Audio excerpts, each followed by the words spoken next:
with us Mayor Patrick Brown from Brampton. Hello, sir. What do you have to say about this incident? We're here tonight to show support for the Afghanistan Canadian community. It's horrifying what's happening in Afghanistan. With the Taliban coming back, many face persecution, many face a regime that cares little about human life, and we have 500 families in Brampton with loved ones in Afghanistan, and we're standing up for them and saying that we need to protect those fleeing Afghanistan. Canada must do more.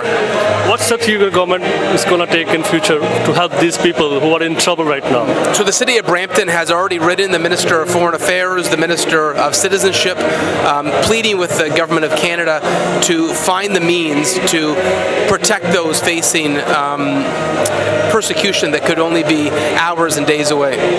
Thank you so much. Thank you. What is your name, sir? My name is Abdul, and I'm from Afghanistan, and I'm a resident in Canada about 30 years. What do you have to say about this incident? Well, obviously that's not possible. We come peacefully here to be together and not any violence, because Afghani people is not love violence, which is originally Afghanis. But unfortunately, this gentleman come to disturb us, and obviously they get the money from somewhere, to support them. But unfortunately, we are Afghani as not tolerance those kind of violence, and obviously some youth, try to be, a little bit violent, but obviously we control them very nicely. Thank you. What is your demand to the government? What is your appeal to the government? Well, we like to, Government of Canada to understand our needs, and people who is located in Afghanistan, really in a bad situation and under the terrorism, and the people who is not accepting any human rights or women rights, and they are killing every single day, which in media is not showing at all. And every street, even my brother-in-laws, my sister-in-laws, they cannot get up from the house. They come to your house and knocking them and kicking them and beating them up, and they are asking for the money and the support for the Taliban, which is not acceptable by the United Nations and by the government of Canada. So I ask Prime Minister and all Canadians, please support us. Please support the Canadian Afghani people who is located in Canada. Thank you. What's your name? Rizal. And how long you have been staying in Canada? 16 years. I've been. So what do you have to say about this incident which took in Afghanistan recently? We're very heartbroken. We're devastated, and we're angry, upset. I don't know. There's a lot of emotion, a lot of anger, a lot of confusion, a lot of questions we have. Yeah, we feel like my family and me, we left Afghanistan because of the same situation, and I feel like we're reliving it again. It's happening again. So what do you want? What is your appeal to the government of Canada for this? For the government of Canada, they need to take action so the bloodshed first of all stops, and we also want the Canadian government to bring more refugees, protect more Canadians. Thank you. What is your name? Neelab. And how long you have been living in Canada? 31 years. Okay, so what do you want to say about this incident which took recently in Afghanistan? I think it's just understood by everybody that it's heartbreaking for all of us.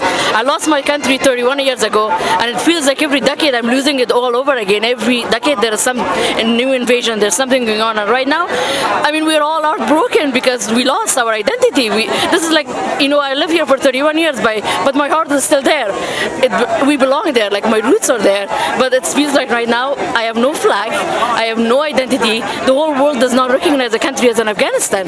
So it's heartbroken, and my heart breaks for my people. They're just so innocent, and they've lost so much.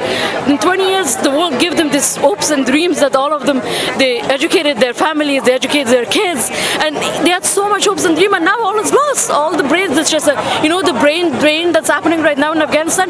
It's heartbreaking. Right now, everybody's saying that we bring people to Canada, but who are you bringing? All our intelligent people that worked with foreign governments, they are going to be coming here. They are going to be coming to America, and Afghanistan is going to be back to zero again. And now that things go back to normal, if they go back to normal, people have to start back from zero. They have to pick themselves up. It's unfair. Everything is just so unfair. That's what I feel like. And I think the world knows that now. It's occupied by a terrorist group. and recognized terrorist group. They're recognized by that. So what is your appeal? What are your expectations from the Canada government? My appeal for the Canadian government is that they should put pressure when they call the Americans allies, when they call NATO allies, they should put pressure on NATO that they should put sanction on Pakistan. They're giving money to Pakistan. Pakistan is giving money to terrorist groups, and they're terrorizing our people. They're killing them. They're murdering. They're massacres every day. Taliban 6 months ago they killed 36 young girls, and now suddenly overnight they have changed. Who believes that? Nobody. It boggles my mind that Canada's not saying one word that, you know what, we should put sanction on the people that are funding terrorist group. Where are the Taliban getting money from? They have no government, they have no country, they have no resources. Somebody is funding them. Cut off the funding and wars will be over. That's it. Afghanistan will be free if you cut off the funding for some bunch of uneducated terrorist group. Thank you. Thank you so much. What is your name? My name is Arzo. And how long you have been living in Canada? I lived here for under 20 years. I escaped the Taliban first, and now it's all over again. It's the same scene, once again in Afghanistan. So what do you want to say on this incident? What I want to say is for everyone to show support, to contact your MP office, keep calling them. We need Canada's support more than ever, and we need it now. We don't need it in a month from now on. We need it today, we need it yesterday. We need troops to go there and help, because once the troops leave, it's back to where it was 20 years ago. Taliban has not changed. They claim they have changed, but they haven't. I talked to my family this morning. They're told to wear gloves, black gloves, and black socks up to their knee. They can't show an inch of skin. If they do, they will be killed. They have to be accompanied by a man at all times. They can't go to work, and they haven't changed. This is all for diplomacy. Taliban will never change. They're terrorists. We do not accept them. They're a product of Pakistan and America. They need to go back to Pakistan where they belong. They don't belong in Afghanistan. And we need Canada's support. So what is your appeal to the government of Canada? My appeal to government is to send your troops, help Afghanistan army. They can't fight Taliban alone. We need Canada's support. Canada is a humanitarian country. They've helped everyone. We're really counting on Canada and Trudeau to step forward. Thank you. Thank you so much. What is your name, sir? My name is Ningali. And how long you have been living in Canada? Since 1998. I would February of 1998. So your hometown is in Afghanistan? Yes, I'm from Wardak, Afghanistan. Yes. What do you have to say about this incident? This incident with what happened here earlier. Oh, in Afghanistan, it's hate. It's hate is what it is. You know, the Taliban fighters, they're hateful. They're hateful of anybody that doesn't, you know, resonate with their ideology, that don't do what they do, that don't preach what they preach. They kill. And, you know, it's all money and power at the end of the day. You know, they use religion as a reason to, you know, brainwash young men and to recruit to gain more ground in the country, more power through force, through fear, and it's just power and money. What it comes down to, the religion aspect of it has nothing to do with it. It's all a bunch of nonsense. These are guys are power hungry. They want land. They want the resources of the country. They're funded by other foreign powers, and it's all hate at the end of the day. Nothing about this is Afghan. Nothing about this is humanitarian. Nothing about this is speaks of humanity and love. It's all hatred. It's all destruction. That's what it is. So you guys have been protesting here. So how long your protest will carry on? This is never going to end.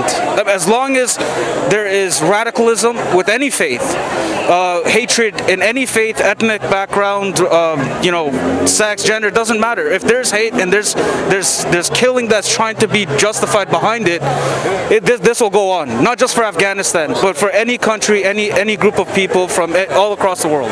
Thank you. Thank you. What is your name? Dharmic. And how long you've been living in Canada? Almost 12 years now. Okay. So what do you feel about the incident that took place in Afghanistan? I have mixed feelings about it, because on one side people proclaim that the Taliban are good, right? On the other side people say they're terrorists, right? But I mean, you look at the videos that have been coming out of Afghanistan, right? There's the most horrific one. You've seen some people try to claw onto a plane. They're falling from the sky. Like, people would not be running away if they weren't, especially in that fashion, if they weren't that scared, right? So there's definitely something going wrong there. Like, over the years, they've been out of war for 20 years, and then there's so many people helping out the U.S. and all these other countries, right, in the name of democracy. And like, once that topples, the people are running scared. There's definitely reasons for that. Is there any of your family member living back home in Afghanistan? Well, I'm grateful that there's not right now. Like, no, there's nobody. I don't know about extended family, but no, there's no immediate family members living there. No, we all came together, so we're very fortunate about that. Thank you so much. Thank you.